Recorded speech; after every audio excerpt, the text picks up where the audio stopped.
So, guys, thank you all for joining us this evening at our webinar on the housing crisis. We're joined today by Michael Rafferty, who is ARG's resident policy and program expert. He's a researcher specializing in urbanization and political economy, and he's chair of our program subcommittee. And his work has really been key to drafting our programmatic and housing position document. We're also joined by Rory Hearne, who is a lecturer in social policy, author of Housing Shock, and the host of the Reboot Republic podcast. Rory has also written numerous newspaper articles and has appeared on radio and TV to advocate for more inclusive and fair housing policies and practices. Valesca Lima is a lecturer in policymaking and governance with three main areas of interest. Those are citizen participation, housing policy, and social mobility. And Valesca is also interested in inclusion at subnational levels and in participatory democracy. We've got Stephen Curran.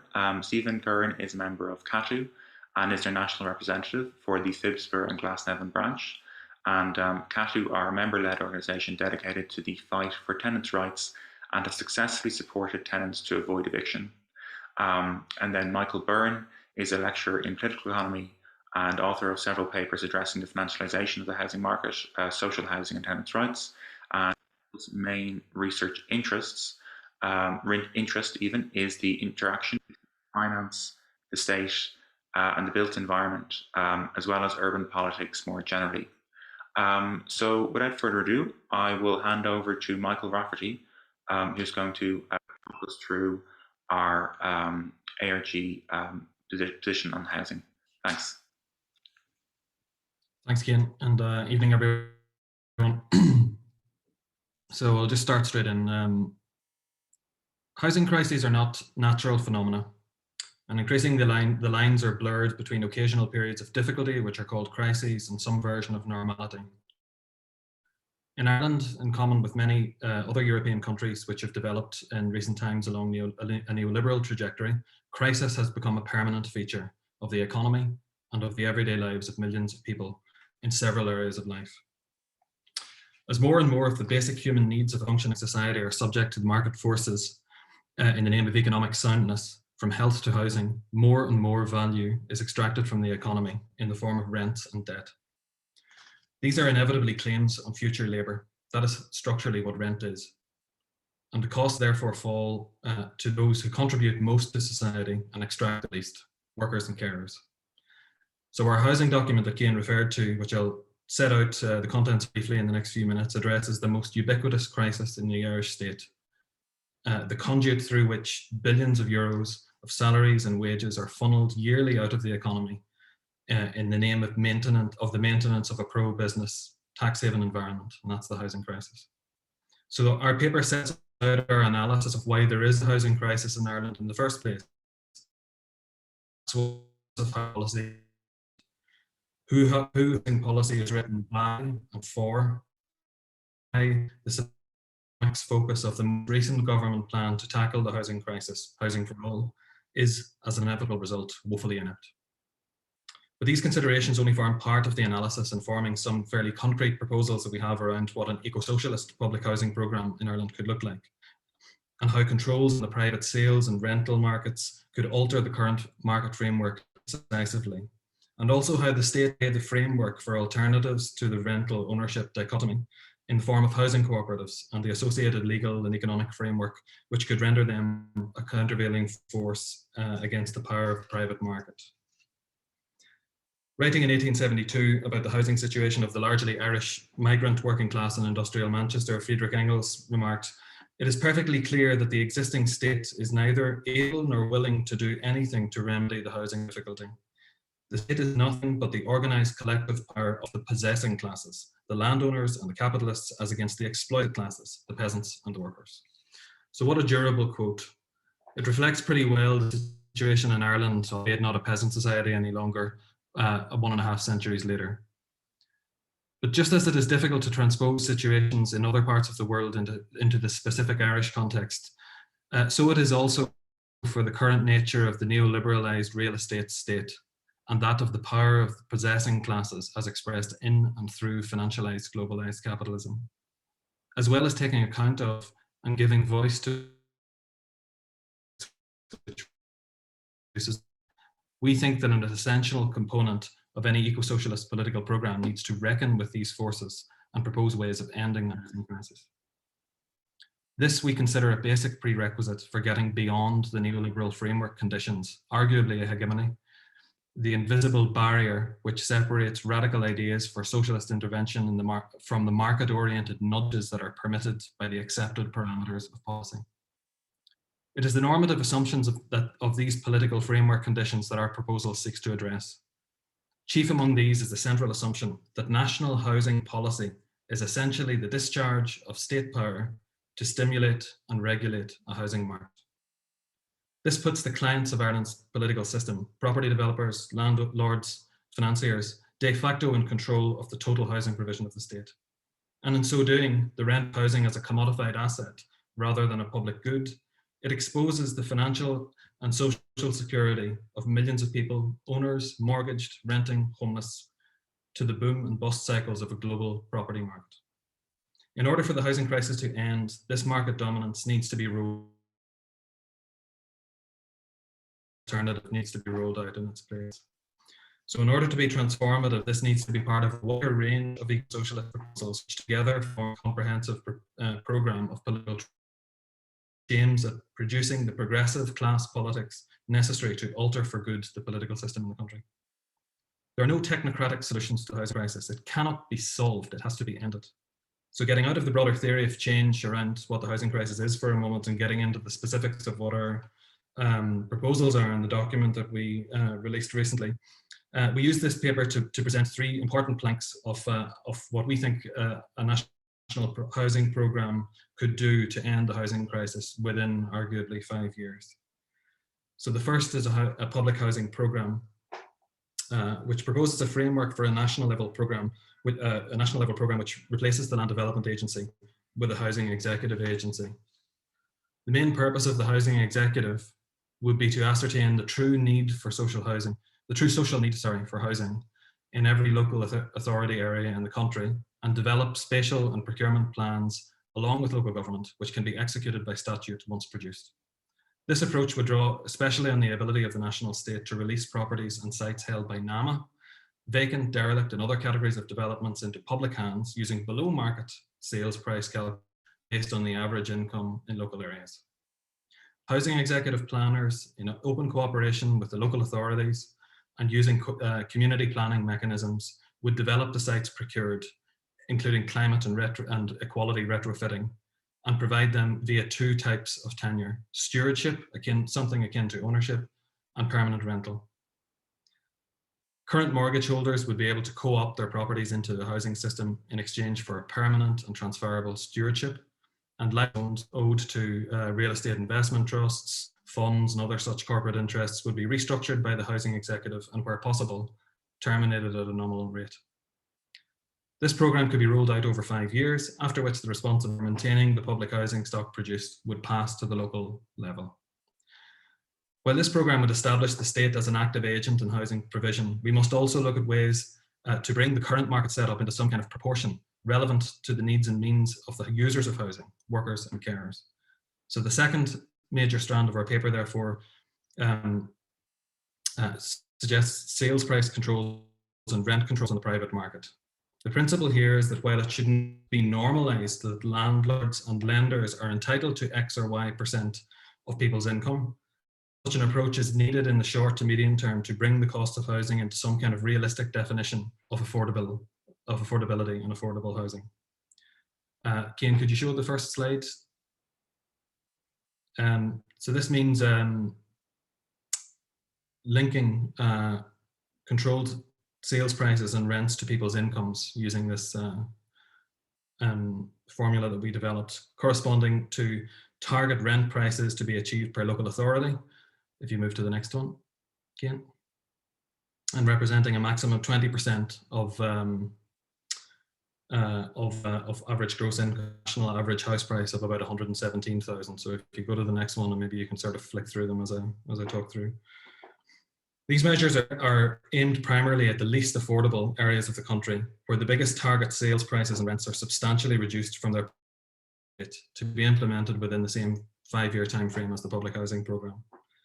And finally, a rollout of new forms of cooperative tenure developed at the community level and financed via credit unions aims to create a more democratic and secure housing provision as an alternative to both the state and market sectors. So in sum, these represent just a few major planks of a viable eco-socialist programme which addresses not only the acute housing crisis faced by millions of people in Ireland, but also forms a significant part of an overall programme of political, economic and social change that can pivot the country out of the neoliberal present and into a secure, democratic, sustainable and just future. So to conclude, the aim of these proposals and the others we are developing in the party are neither to kowtow to the accepted contours of national policy, but to supplant these with realistic and radical proposals. Their success relies upon communicating them and developing them along with other activists, researchers and communities to generate demands and expectations among an empowered, broad, intersectional working class across a country which has been geographically and socially splintered over recent decades by a political system enthralled to local, national and global iterations of financialized capitalism. So I'll stop there and look forward to engaging with maybe some of the critiques or questions or observations of our panelists and the audience on the paper that we've produced. You can see it on the website. I think it's under the Vision tab on the website if you want to draw your attention to any particular kind of point that you want to ask about. So thanks very much. Michael, thanks a million for that. Very insightful as always. So I'd like to hand over to our next speaker now, Rory Hearne.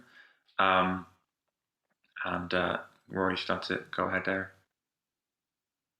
Thank you, Cian, and thanks for the invite to have me here today. And I've talked to Michael before and Lorna as well about the proposals, and I think that it's really important, the paper that Rabharta Glas has produced. I think it's a really important paper. I think people should take their time to read it. And for me, what it's doing is it's really questioning and pointing out the, I suppose, the inadequacies of the current even framing of our policies, not to mind the actual policies themselves, and the question of what is affordable housing. And when we look at the figures there that Michael has put across, when you look at, you know, rents that should be 20% of net income, as opposed to what is currently being looked at for the cost rental properties, the affordable rental properties are significantly beyond those.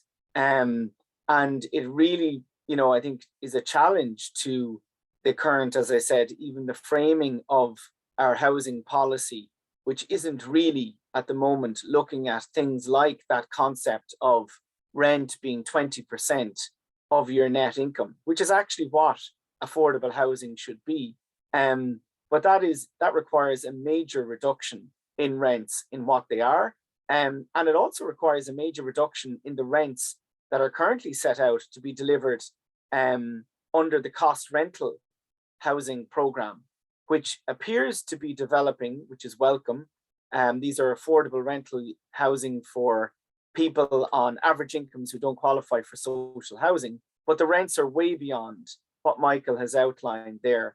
And so the big question is, why are we developing an unaffordable cost rental housing model? And I think this is a real issue that we need to highlight. Cost rental needs to be actually affordable rental. And also, we're seeing and increasingly with the cost rental housing that it's orientated towards investment funds, private developers, and the whole way in which it is being developed is one, as I said, that is geared around what is financially viable for them rather than actually what is the affordable homes that are needed. And I think this is something that needs to be looked at. I think as well, the question of putting caps on house prices is something that really needs to be looked at. We've seen house prices rise since 2013 by 100%, essentially doubling. And this is just, this cannot be allowed to continue, the escalation of house prices, the escalation of rents. And I think it is really important to talk about as well, like the human misery that is being caused by this housing crisis is just horrific.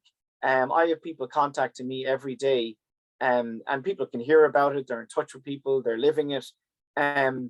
Situations of families being evicted from their home. And of course, there's even this notion, I was challenged, that a family being given a notice to quit, to leave in 6 months isn't an eviction. It absolutely is an eviction when they're forced to leave their home and they can't find anywhere else to rent, and they've been forced into homelessness. It is absolutely an eviction. And the scale of this, I was looking through the Residential Tenancy Board figures, and I estimate that we could see 2,500 evictions in the private rental sector this year. And that is only the evictions that are being registered with the RTB, because there must be significantly more that landlords aren't registering. So we are seeing the tsunami of evictions, and it is happening right now in the private rental sector. And it is causing huge trauma to families, to children, to individuals who are affected. And that is why I think there needs to be an immediate reintroduction of the ban on evictions for at least 3 years to give renters some stability, because we have seen in the last 3 months a rise again in the numbers of families and children who are presenting as homeless, who are being made homeless. And we cannot allow this continue. I think it's just one of the most obscene scandals in this state, that something that is utterly avoidable is being allowed to happen and causing huge trauma to families and children, and to renters across the country who are living in a state of a fifth of households live in the private rental sector, yet they live in a state of essentially constant insecurity. And that is an utter denial of their right to housing. I think the other area that needs to be looked at, and I think needs to be expanded, and I think the paper is very welcome in how it talks about this, is the building of affordable housing by the state itself. We have the state at the moment been held hostage by the private market and private developers, because it doesn't have the capacity to deliver housing itself. And therefore we're seeing absolutely illogical deals like the Oscar Traynor site, like Devney Gardens, where public land is being handed over to private developers at a massive discount for them to build social and affordable housing on it, that the state then buys back, paying additional cost for this, and also transferring significant proportions of that land to private developers who are then going to build unaffordable housing on it and most likely sell it off to investment funds. And my big concern is that the Land Development Agency is going to continue this model, that it will be about deals with private developers, continuing the public-private partnership model, and essentially continuing the privatization of housing, and not providing on any scale necessary the affordable housing that's required. Because ultimately our crisis is about two things. It is about the lack of affordable housing being supplied, and that is essentially has to be by the state, because the private market will never deliver affordable housing. And the other thing is, as I talked about, the lack of protections for tenants and the prioritization of investment funds and landlords over the interests of tenants in the private rental sector who should be able to have a home. And for me, that all comes back to the absence of a human right to housing in our constitution and in our laws, and that our housing policy is driven by and has been driven by an obsession with the market and housing as property for 3 decades, and an utter absence of any value framework or approach that is based around the right to housing, which would reshape our housing system and reshape our policies to meet housing need and to meet those key aspects of what is the right to housing, which is affordable housing, access to affordable housing, security of tenure, decent standard of housing, the participation of those who are affected, who are going to live in their housing, in the development of their housing, the absolute, the treatment of homelessness as a violation of rights, of the basic right to housing, and therefore its abolition, not its management, and cultural adequacy in housing. That is housing for groups like travellers to ensure that they have proper standards and appropriate housing for them. And that's why I think for me, the right to housing framework gives us a way forward that we can develop a housing system that meets housing need. And I think that is why we need the referendum to put the right to housing in the Constitution as a moment, as a movement that can capture the energy that is in the generation rent, who brought about repeal, who brought about marriage equality, who don't see housing as property or as an investment, but absolutely see it as the necessity of home.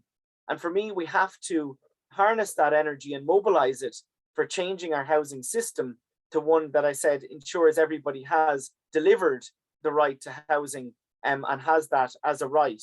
And for me, I think that we face serious challenges. I see the housing crisis continuing to worsen unless there is dramatic intervention by the state.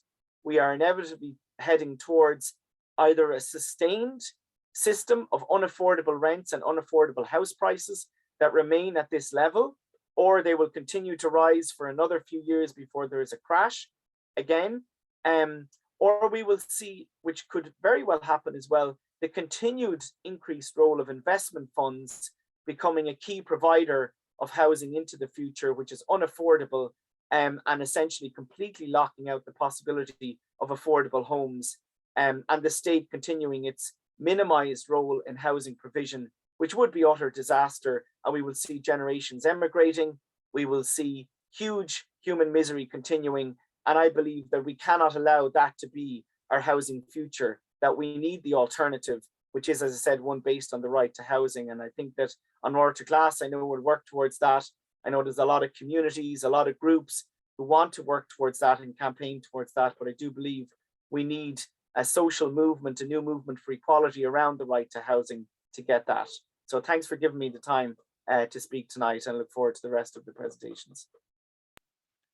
Thanks very much, Rory. That was really, really inspiring, and really got to the kind of the core of the issue. So I'd like to next move to Valesca Lima, and yeah, just without further ado, go ahead. So thank you very much for this invitation. So I first want to say that I really welcome the paper that the Green Left has written. I think, of course, it is bold. It has bold ideas, but I think that's what we need when we think about policy, especially housing policy in Ireland. So it's not just having more about the same. So I think it's very interesting. I will have a closer look. I didn't, I haven't heard about Green Left until I was invited to this panel. So I'm very glad to be invited to this discussion. So I think just picking up of what Rory was presenting. So today I want to talk about the right to housing as well, but especially in the context of the COVID-19 pandemic, but also about housing mobilization and its relation to democracy. But before getting on with it, I think I need to make some initial remarks which can reflect the challenge of this task. So, and this is about this idea of contemporary financialization and how important financialization is for us who are researching on the field of housing. So on one hand, they can argue that financialization is everywhere and it's really part of our daily lives. And in practice, the introduction of this kind of financialized market logic into all areas and domains of life, where it was previously absent, have not just led to very negative social impacts, but also it has changed the rule of the games. Sorry, the rule of the game and facilitated profit extraction. And this is a practice of a global elite that is protected by corporate secrets. So this is a global phenomenon, yes, but it has differences and particularities anywhere we look, especially in this context of crisis. So if in Latin America, this is about the extractivist industry exhausting natural resources, and Asia, this is cheap labor. In Europe, this is about international investors expanding from their traditional markets and getting involved into the provision of essential service. So this includes healthcare, daycare, and of course, housing. So there is a clear connection between the housing crisis and financialization, and this has slowly but surely made itself felt chronically across several countries.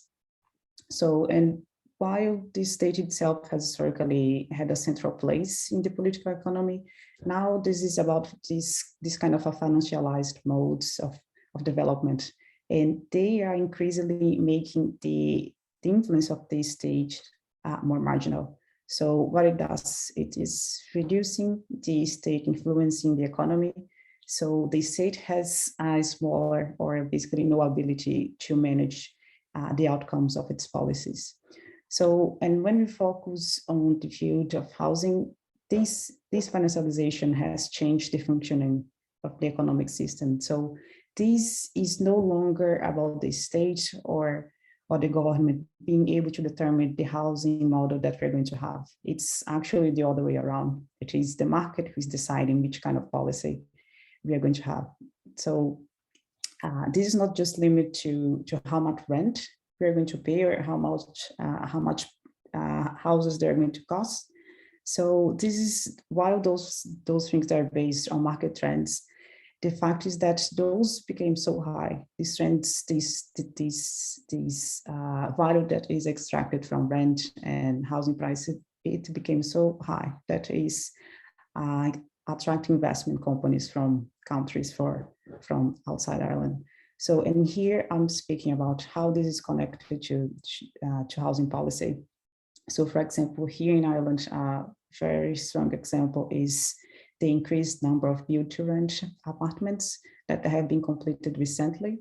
So, for example, more than half of the homes that were granted planning permission in Dublin between 2018 and 2020, they were built to rent. So you can find this in the CSO figures. So, and while some people that have been argued that the build to rent play an important role in the provision of rental accommodation at scale, and they also argue that this is a good thing because people manage them there. They are professionals. So these new homes, they are built with a certain income group in mind. So those apartments, they are of a very high standard and they're rented at premium values. And of course, people who are in average income, they cannot afford to pay rent in those places, especially because of more affordable accommodation. It's virtually impossible to find. So those families, the ones that cannot pay, they end up evicted, or they pay rents that they cannot afford, and in the end, they might become homeless. So my point here is that housing financialization clashes directly with the right to housing. So having a financialized model and the right to housing is quite a task, and maybe it's not even possible. So it may be strong, but if the right to housing is what it is, which is a right, essential right, it's going to involve long-term efforts. So well-informed policy design, capable implementation, as well as evaluation and special adaptation over time.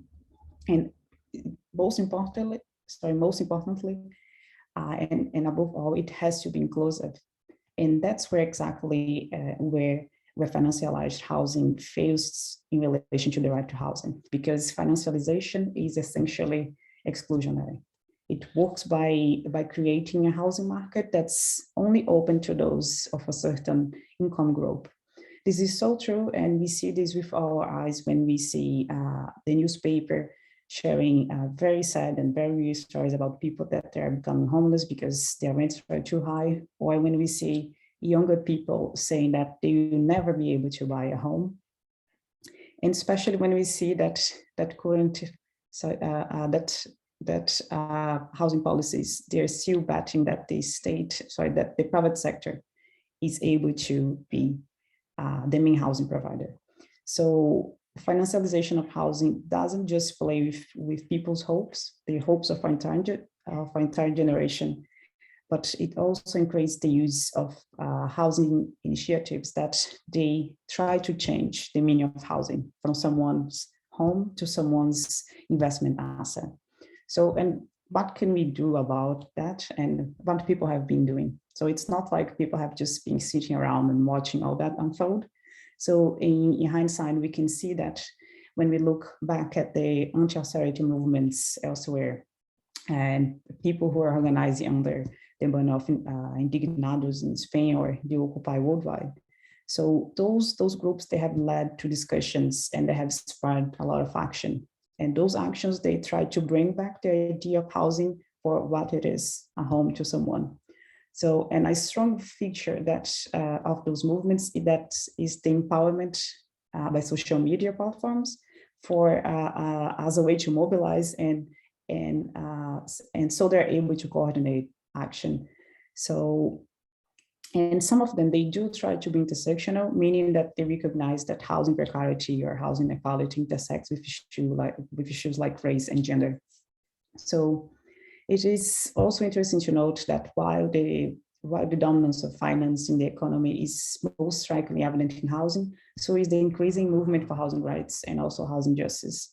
I think that housing activism is only behind the global climate mass movement by young activists that we have seen floating the streets since 2019. So what I'd like to highlight here is that as housing dynamics have changed, so did housing movements. And I have pointed that out in my research when I say that new housing conditions means that we have new forms of organization.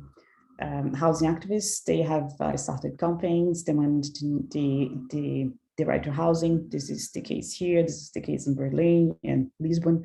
They have created new alliances, combining resources. So they have really tried to mobilize both in person and also online. And of course, the COVID-19 pandemic had an impact on the ways that they organize. So, and I think because of that, because of these new emerging housing movements, people in Ireland and also elsewhere, they now understand more about the housing crisis, especially in terms of who is to blame, and also in terms of what are the alternatives, what are the solutions to the crisis. And especially when people see that local housing groups, they can really stop evictions, this is a strong message. It says that housing movements, they can do something and they can act. So of course, they are not perfect. They have loads of issues, but I appreciate that housing movements, they can bring their vision of a better future to the general public. And I see a lot of criticism, especially online, about how housing movements have failed, but I don't understand that they have failed. So what has failed actually are housing policies. They are the things that are not working. So it's not up to social movements to fix the housing crisis. It's not up to them. So movements, they can show the way out of the crisis. They can make citizens' demands more clear. But in the end, the solutions, the implementation of solutions, ends with the government. So, and talking about solutions and moving to my last point.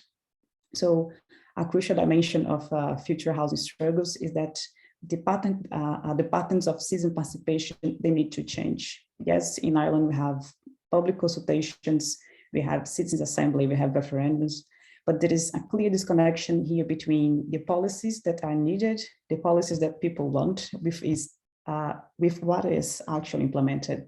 So public consultation is special. They are pretty much set in stone, but that's what they are, consultations. In most cases, those that have no real power to people who attend those that have no real power, because there is no legal obligation for the government to pay heed to community concerns.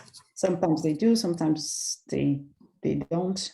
So, but in the end, public policies, they are elaborated and implemented without inclusion and participation. This is true in basically all the case studies that I have analyzed in my research. And what I found is that when citizens, they do not participate in policymaking, the results of policies, they are misaligned with people's needs. This is, of course, a limitation of representative democracy. So in sum, one of the solutions I point to the housing crisis is that we find a way to increase citizen participation as part of the solution. And here I conclude, and thank you very much. Looking forward for the discussion. Valesca, thank you so much, and especially for kind of giving that international context to the crisis, kind of showing how this is really playing out in so many places around the world. That was really insightful. I'd like to move on next to Stephen Curran from CATU. Stephen, today's with what I'm sure you've all seen what's going on in Prussia Street last week. So we're very glad that he's been able to join us today. Yeah, thanks, Keegan and Killian, for inviting me on. It's been great listening to all the speakers that came before, and I'm interested in the one after as well, and the discussion at the end. But yeah, I guess like just to start off, I can take people through some examples of the type of thing CATU does day to day, and the type of problems that renters face day to day and their lived reality. So a lot of people are probably aware of the more high profile stuff like Prussia Street, but there's kind of less seen stuff that we help tenants with on a regular basis. So I guess to start off, we can talk about a tenant who was facing an illegal eviction notice. So they were given basically 2 weeks when the minimum for anybody is a month, and then depending on how long they're there, that can increase. But we worked with the tenant there and helped them come up with a response to the landlord, and the landlord backed down from that. But then after the tenant did leave, because they wanted to leave anyway, the landlord held on to the security deposit, gave no reason for it, just basically felt like it. And again, this time we worked with the tenant to come up with a letter, but with CATU branding on it, just to give the landlord a bit of a scare, because if they're not aware of us, then they look us up and go, oh crap. So, and again, that worked in getting the landlord to back down, and we got the security deposit back. But I guess in this case, some in particular to discuss is the fact that they were a migrant worker who, migrant workers are on visas, and they often feel like they can't stand up for themselves for that reason. And that's why migrant workers tend to end up in the worst living conditions, because they have to be so careful not to ruin their chances of renewing visas and stuff like that. And so they're in particularly precarious situations. I guess moving on to another example, we can talk about letting agencies, and we've come across so many letting agencies that try to illegally raise rents above the rent pressure zone limits. In this case, again, it was just a matter of us writing to the landlord with the CATU branding, or to the letting agency with the CATU branding and the tenant signature, and that was enough. But what's not really discussed is that letting agencies make 10%, on average 10% profit on the rent charge, which means that, they benefit from raising these rents, and that's why they're so eager to raise them illegally. And letting agencies are a real big problem that tenants face every day. Another one is obviously poor living conditions. I think it came out last month that 90% of private rented accommodation breaches minimum standards, which is a surprise to nobody who rents in Ireland. But we faced a case in particular with an approved housing body who was providing social housing. And again, this is not the privatisation of social housing isn't something that's really discussed enough, I think. But in this case, the tenant had a broken heating system, and they were trying to get someone out to repair it, and the approved housing body wasn't dealing with them in an appropriate manner. The tenant had a disability, which meant certain forms of communications were very difficult for them, and the approved housing body just essentially refused to deal with them in a manner that would be accessible for them. And eventually, through basically CATU threatening to publicly shame this approved housing body, they eventually assigned a caseworker and got it sorted out and started communicating with them properly through the caseworker. But like, yeah, the privatization of social housing is a big problem, and it's a growing problem. And then we can move on to the kind of the higher profile stuff that you kind of see, like that social centre in Stoneybatter on Prussia Street. And of like dereliction, it's kind of the hot topic at the moment, but like it's a plague on all our cities and towns and villages across Ireland. You know, in a housing crisis, how can we have places that lie empty for years, which was the case with that social centre? And what made it even worse again was that they had turned it into a community centre. They were running bike workshops and cafes and stuff like that. They were allowing organizations like CATU to meet up and hold meetings, because we can't do that in our local area because there's nowhere to go, there's no amenities, there's nowhere we can hold meetings and trainings and stuff like that.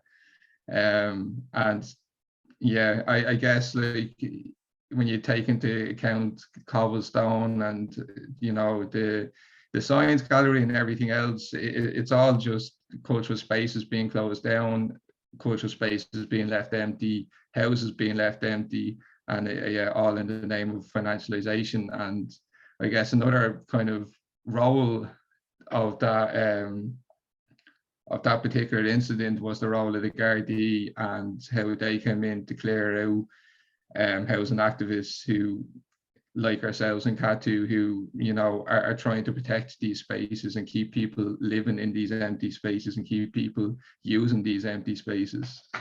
And actually, just before that, there was a case down in Cork where a tenant had, it was a group of students living in a private rented accommodation, and basically the landlord turned up one morning with some hired heavies, broke in the door, which is the typical thing. You know, we see this all the time.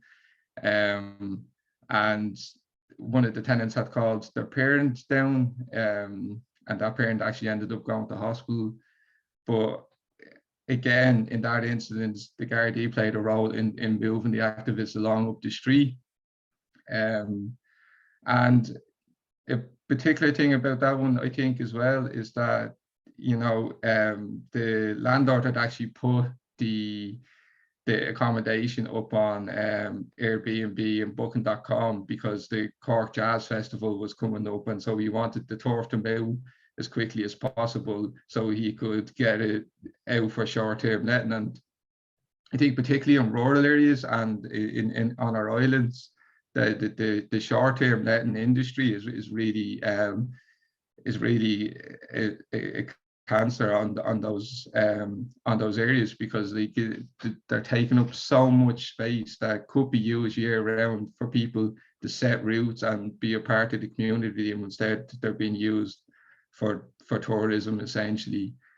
Yeah, but like there's a lot of kind of good policy discussed previously, but I think, you know, like we also have to discuss how we actually achieve it. And I think in CATU we've seen a really interesting change in mindset, in particularly the last kind of month or two, and that's kind of been reflected in our membership rates as well. And it's no surprise when you take into account what people have seen this year. Like this year alone, we've seen like 42% of TDs are millionaires, and mainly through being landlords. We've seen the Attorney General advising against positive housing policy. We've seen the Department of Finance give out about the RSI report on social housing, you know, borrowing money to build social housing, what a novel idea. We've seen Owen Keegan just go off on a mad one to make Dublin the most miserable, expensive capital city in Europe. And as I said before, we've seen guards play a role. I've been to so many evictions, and every time they'll always side with the landlord, no matter, even if the tenant was the person that called the guards, they'll side with the landlord. And with private security firms as well, you know, I've never once seen them turn up with proper identification, but I have seen them turn up with masks and baseball bats. and baseball bats. And baseball isn't a popular sport in this country. But, you know, previously, people would have responded with kind of hopelessness and despondency. But what we've seen in CATU, particularly in the last couple of months, is they're now responding with anger and action, which is great to see. Because if financialization of housing is the problem, then we gain power by threatening finance, and we do that by taking direct action, and that's why CATU exists. So yeah, that's just, I guess, a quick run through, but I'm happy to answer any questions people have and look forward to the discussion. Stephen, thank you so much. That was really insightful, and it's always like it's shocking, obviously, to hear those stories of what tenants are experiencing, but also really heartening to hear that there's organisations like CATU who are taking action to try and address that. So now I'd like to move on to our last speaker, Mick Byrne. So go ahead there, Mick. Thanks a million. Great input so far. I really really enjoyed listening to everyone so far, and also the paper that Michael introduced at the beginning, which I found really interesting and kind of remarkable. I was surprised at how radical it was. I do think it's probably one of the most radical policy proposals I've seen in relation to Irish housing, in the sense that it advocates or kind of works toward a total decommodification of housing, which is which some people might kind of consider utopian. But what I thought I'd like to talk about is maybe some of the long-term structural processes that we're experiencing at the moment that, in my view, mean a discussion of the total decommodification of housing isn't utopian and is actually quite necessary. A lot of the time we focus on kind of policy decisions and things that the Irish government does, which is important and necessary.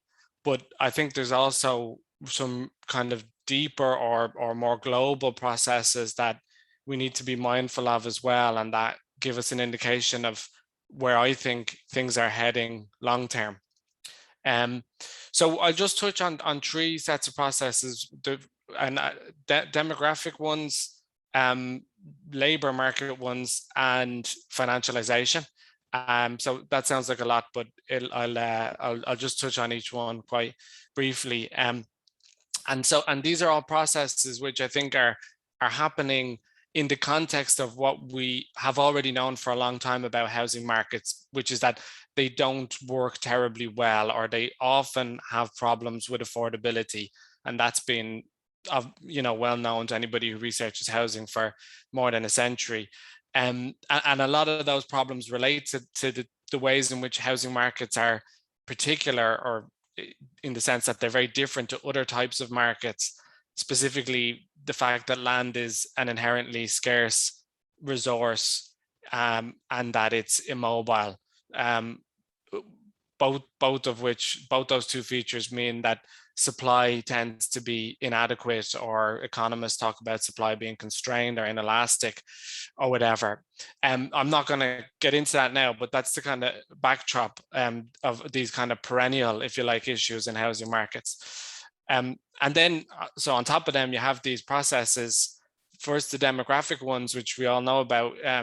People are living longer, much longer, and in smaller households, much smaller households. And that means that is and will continue to be increased pressure on housing systems in the form of increased demand. And that's a long-term structural process that's not going to change, essentially. Then you have the labor market type processes, which are particularly relevant in Ireland. So advanced economies in general, and Ireland in particular, are increasingly focused on sectors like the tech sector, advanced professional services, and finance. And all of these sectors have a really strong preference for being located in central urban locations. And they also have a tendency to have relatively high wages. And the consequence of that is you get a reasonably large amount of relatively high earning professionals who are seeking housing in the areas of highest demand in cities. On top of that, economies of this sort tend to be characterized by what people call labor market polarization, or dual labor markets, which just means that you end up with one cohort of workers on relatively high salaries in the in some economic sectors, and then a whole other cohort of workers in the rest of the service sector, like retail, etc., who tend to be on much lower wages and insecure in precarious type setups. So that inequality in terms of wages, combined with economic concentration in urban areas, again, intensifies demand for housing in cities. And then the final process is financialization, which there's a number of aspects of it. On the one hand, there's just more money in the financial system now relative to the rest of the economy. And again, there's whole debates about why that is the case, but that appears to be a long-term structural trend that's not going anywhere. And on top of that, as Valesca was talking about, there are more ways in which global flows of money in the financial system are integrated into property markets. And that was essentially what drove the last property bubble, the Celtic Tiger one. And that's what's driving the kind of build-to-rentization of Dublin. So you have more money in the financial system, more ways for that money to get into local property markets. And then finally, the other issue is low interest rates, which we don't know whether they'll be around for a long time, but we currently appear to be in an extended era of ultra low interest rates, which will have a very significant effect on increasing house prices. So, you know, the impact of the first two sets of processes is kind of to turbocharge demand for housing in urban areas. And the impact of financialization is to add to that demand by essentially, you know, you have a lot of investors entering property markets in Dublin, but in loads of cities around the world are experiencing the same issue. And also to introduce a lot of volatility. So the kind of, when you bring all these factors together, I think what cities will increasingly face over the next years and decades is unmanageable housing markets in urban areas with chronic affordability problems and lots of volatility, where supply isn't stable and there's booms and busts and all these types of issues. All of these things are not kind of new to housing markets, but I think we're seeing them crystallize in a way that is causing a new kind of permanent crisis, as Michael put it at the beginning, which I think is a very, very useful way of thinking about it. And all of these relate to I think the ways in which housing markets tend not to function generally, but they're particularly ill suited to dealing with this new context I'm describing. And therefore, it's in that kind of context where we have to start thinking about how we can decouple housing, especially in cities, housing markets and land from all the stuff I've been talking about, especially the kind of market and the finance stuff. And that's where the kind of challenge of a total decommodification of housing, especially in urban areas and cities, I think is very relevant and not at all utopian or unrealistic. And I think we're seeing that a little bit in how, you know, even in the extent to which the Irish governments, the last two, but especially this one, I think it's fair to say, have had to move away from a sole reliance on market solutions. I know some people would disagree with that, but you know, when I started researching housing, which is probably about 7 years ago, the idea that the government would link rents to index or introduce a cost rental sector seemed completely completely utopian. So there has been a move away, I think, from a total reliance on market solutions, and that is happening in my view because those types of market solutions are just increasingly not viable and can't work. And the last thing I'll say is I just think the eco-socialists angle on all this is kind of, for me, really interesting, because although I don't know almost anything about it, ecological politics has always been willing to think about radically changing our relationship with land and the environment, and has been informed by things like indigenous politics that have really at their heart are against the commodification of land, or that's been one of the main, kind of key political issues. So I think there's potentially very interesting ways in which that legacy or that tradition of radical ecological politics could inform kind of new thinking around housing and decommodification of housing and land. So I'll finish there.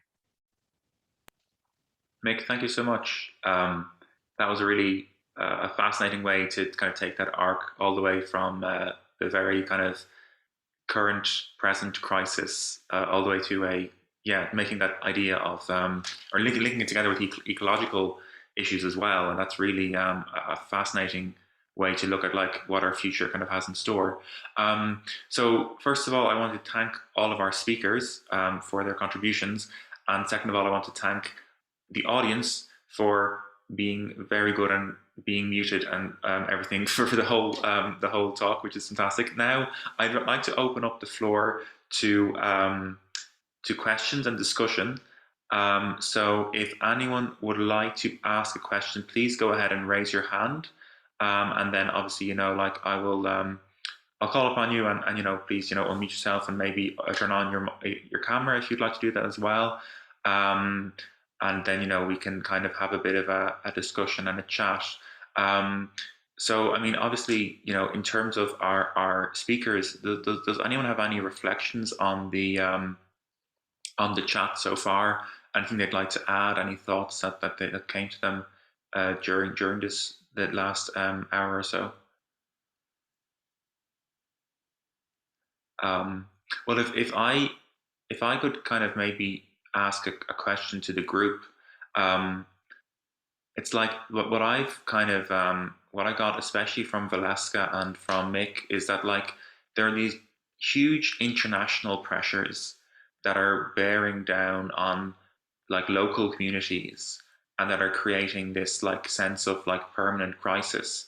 And while we've seen a lot of local activism against it, like how is there a way like that these local, like how do these local small groups actually like have like a kind of like combine all of their momentum together to like to work against this kind of like this like international movement of financialization? It just seems to me like an almost insurmountable challenge. But if there are examples of how that has kind of worked in other places, or how we can overcome that, that'd be really cool to talk about, I think. Yeah. Do you want me to go first? Yeah, sure. Yeah. So I think on that I can comment from what I have found or what I have seen in my own research. I have been doing research here in Ireland, but also in Portugal. I have spent some time in Lisbon. It was before the pandemic, and since then things have changed a lot. But then I think in general, I have observed two things, which is how housing movements, they have been able to connect with each other, not just at the national level, but internationally. We are going to find now several housing networks, and they do share resources, they do share knowledges, they do share experiences. And these, I think, has helped them to learn how to mobilize, and especially in a way that they are now able to use more of social media and learn how to use that to their favor. And this is especially clear and has become stronger during the pandemic, because during the health restrictions, they just couldn't go to the streets. They couldn't go to the streets. going outside and protest in some cases would put activists in a situation that they could get fined or even go to jail. So people, they had to find other ways to mobilize.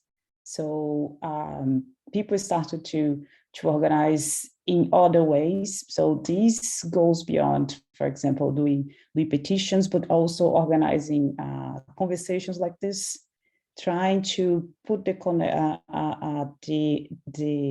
community together. Evictions did happen, even though they're not supposed to. So that was true here. It was true also in Lisbon. So people that had to go to the streets and protest in some cases. But this is something that has forced social movements. This doesn't just apply to house movements, but to other ones, forced people to find other ways to connect with each other. So, and when we look at how those movements, they have had to engage to face financialization, they also had to learn a lot. So something that is very strong, that comes really strong when I do interviews with activists, is how much they have to learn about legislation, about policy, and especially to understand how financialization work and how the solutions they propose can actually be substantial in fighting financialization. So I think this is all from me. Thanks, Valesca. Yeah, I mean, I hope that the lessons we've learned from lockdown and how we've kind of communicated more online and through avenues like Zoom meetings will help international or help local groups make international connections and kind of grow a movement. I think that kind of thing can be especially popular like in Europe, where there's kind of like common so that kind of a lot of common like legal frameworks and things like that. I'd also like to ask actually about something that's a lot more local and maybe relevant to Stephen in CATU. Personally, like I was really shocked last week when I saw the coverage of the Prussia Street eviction at the attitude of the Gardaí. And I know that this is not new, and it's really like, you're kind of shocked when you see it, and then you kind of like, it kind of falls off the radar. But like, what can we do about like the fact that the Gardaí are just standing by and not even like enforcing the peace or anything like that, but literally like supporting landlords? What can we do to address that? Because that just seems to me to be like absolutely just like hard to put into words how shocking it is to see that. We can abolish the guards now. But no, to answer, I'd actually also like to answer your previous question, because like in terms of the financialization and the global pressures, like finance will always move where it's easiest to make profit and where it's easiest to operate. If local groups are strong enough so that evictions are very difficult to evict in that area, and if you try and put up a hotel or co-living or luxury student accommodation, then it's picketed and it costs money every time to try and build something that people don't want or try and evict people. They're going to want to move on to somewhere where it's easier. And so that's how local groups can actually influence things on a global scale by being strong enough. And as Valesca was saying, like we do work, we have like sister unions in the UK in Acorn and in Scotland in particular in Live and Rent. We have international conferences and all sorts of things like that with other housing groups from America and Europe and Asia and South America and all sorts of things to build that knowledge about how we kind of resist this on a global scale. In terms of the guards, yeah, I think it's quite clear that it's a money and power problem that's as old as capitalism. Like if the guards are always going to side with the landowners, because that's the attitude that we have in this country, is that the landowner is the person that you kind of respect and side with all the time.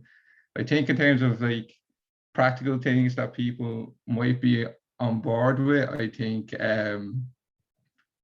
we need greater powers for reporting to the Gardaí in terms of like, I know there's the ombudsman, but it's not very effective in terms of like we can provide countless video evidence of heavy-handed tactics, but it never really goes anywhere. I think it has to really come from the Garda Commissioner and the Minister for Justice downwards, that, you know, like, it's funny when it's kind of, when they're talking to us or the tenants, they're saying this is a civil matter and they have no role, but then they quite clearly play a role in siding with the landlords. Well, you know, I think it has to come from the top down that this, if it's a civil matter and they have no role, then they shouldn't be siding with landlords, and that they shouldn't be facilitating, in particular, private security firms, which is like one of the biggest things that they always do, despite them not having identification, and despite them serving, in the case of Stony Bar, like outdated injunctions that were actually to do with the landowner and not the people living there. Yeah, like it can be difficult, but I think in terms of what people can do, is just like get down the numbers, watch the Gardaí, video them, keep your eyes on them, and that's the easiest way for us to protect ourselves, essentially, because as we've seen, the powers that be will always kind of side with landlords. Stephen, thank you very much. I have two questions. I'd like to go first to Harry McCafferty, and then I'll read out a question from the chat. Thanks. Hey guys, thanks. Apologies, I can't turn on my camera right now. I'm actually not at home. Just got a sort of question. One of the things that came up was to do with, you know, programs of house building from the state and sort of affordable housing being constructed and social housing and so on. Recently we saw with the ASRI report about sort of borrowing to do it, that we saw the emails that were FOI'd by TD, and then sort of the report published by Killian Woods where the civil service were rubbishing any effort to kind of raise funds to do that. And there's this very clear attitude within the Department of Finance when they talked about, you know, people aren't owed a living, people aren't owed housing. And I was wondering, I think one of the things that people, you know, we look at politics and we look at what's going on, we look at our TDs, we look at what's happening in the Dáil, but the civil service has obviously a huge amount of power in setting policy and in implementing and managing how that rolls out. And when we see those kind of attitudes so heavily ingrained, from the speakers who have sort of expertise working in housing and seeing how these things function, what can be done to sort of overcome that? Because it's very difficult to engage in a program of house building and home building on a mass scale that is going to cost money when you're up against these kind of attitudes from within the department. And how can we change that? And how can we overcome that? Because it's not just a solution that's going to rest with TDs at the end of the day. Thank you, Harry. That's an excellent point. Who would like to step in and answer? I don't mind responding on that. Yeah, I think it's a really important point. And you know, the comments from the Department of Finance that were revealed in the Sunday Business Post, I think, are very, very significant. You know, we've been wondering in many ways, you know, that okay, policy at a state level has been so, even within the realms of the existing, you know, approach, has been conservative in terms of not building and not borrowing to build, even though we know that that's possible. And the attitude shown by the Department of Finance is something that we've at some level known existed and existed within the Department of Housing, but to have it written so clearly and starkly that essentially they're saying that, oh, well, you know, a financial crash could happen at some point, and look what happened the last one, therefore we shouldn't borrow. And there's no silver bullet for the housing crisis anyway. Like, it's complete and utter, you know, neoliberal ideology, and a view that's actually economically illogical, because, you know, if you want to pay down your debt, you need to have a sustainable economy. For that, you need to have a proper housing system that's functioning. So it's actually even economically illogical. And again, it shows it's driven by ideology. But I think the question is, for me, the issue is, well, it's the minister. Ultimately, the minister does tell civil servants what to do. And, you know, that in this case, the Minister for Finance very clearly backed them up on that. in that. And of course, that's because we know the Minister for Finance himself is also an austerity hawk who is all about paying down the debt and not investing or expanding and borrowing.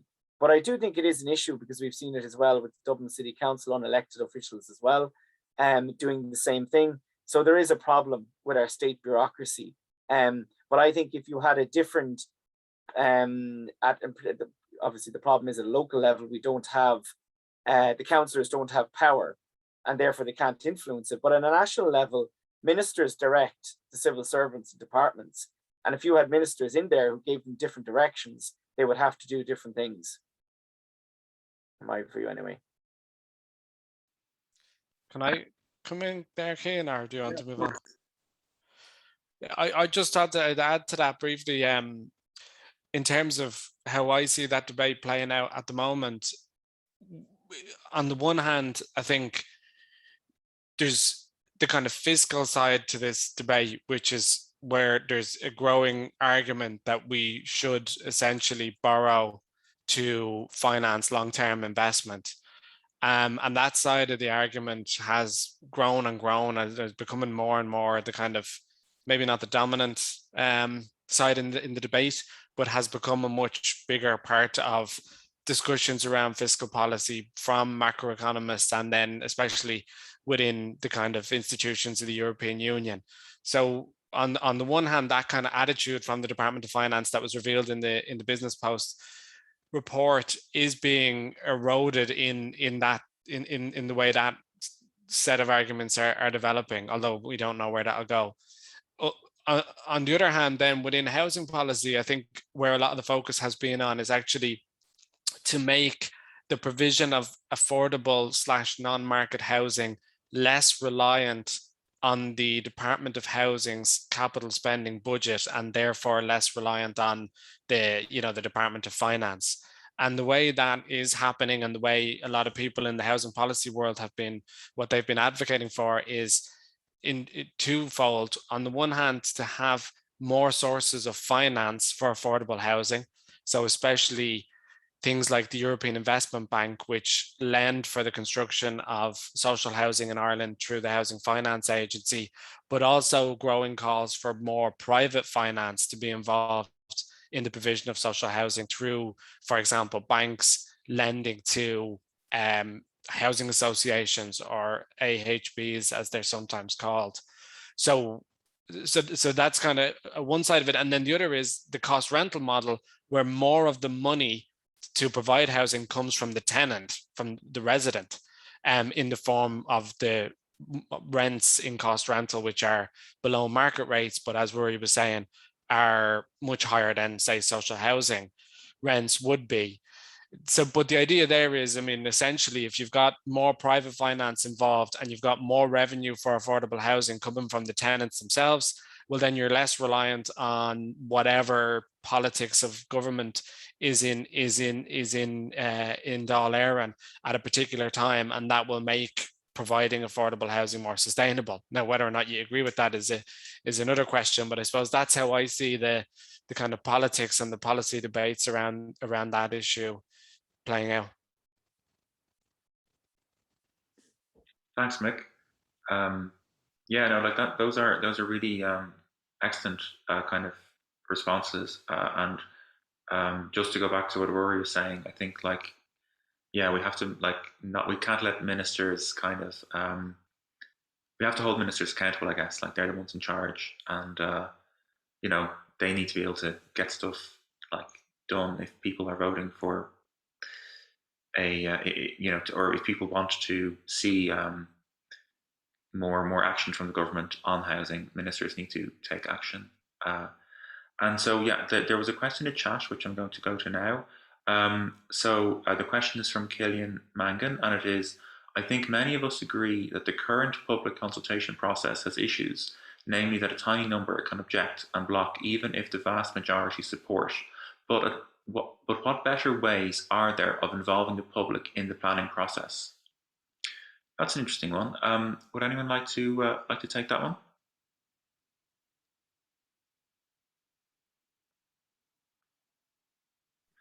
Yeah, Stephen?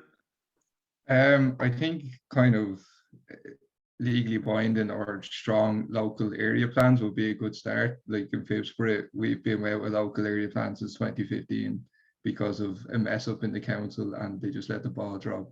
So we just have no local area plan in Phibsboro. But like part of the problem is that even if we did have a local area plan, even with the Dublin City Development Plan, even with all sorts of other national level plans, they can be railroaded over quite easily. There's nothing really strong in terms of like that the public can point to say, no, you can't do this, and that they've been involved in making. Oftentimes, like, I think consultation processes are also quite time consuming and don't reach out to marginalized groups really at all.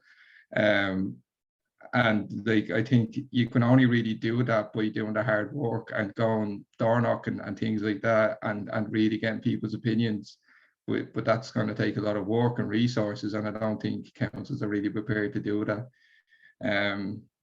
Yeah, but I think that's the easiest solution.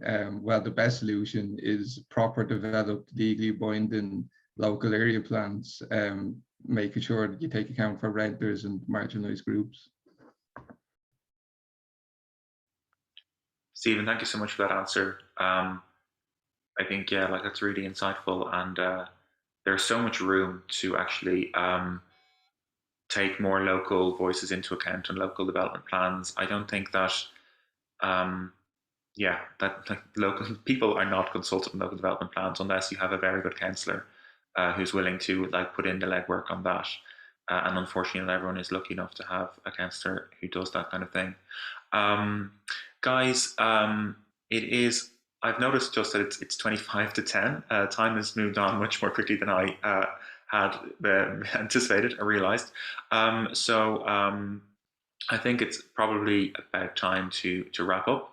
But again, I would just like to thank all our speakers, Rory, Valesca, Stephen, and Mick, and not least, of course, Michael Rafferty as well from ARG, for their excellent contributions.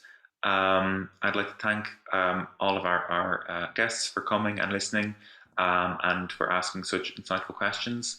And look, I hope that everyone has gotten something out of this and has maybe seen some new names and some new faces that they might want to engage with and talk to after this concludes. And I hope that we can continue to build new networks and kind of build the kind of sustained community activism that we need to continue making a difference. And yeah, hopefully we will all see each other soon again at future events. So thank you all. Have a good night. Thanks, everyone. Thank you all. Thank you.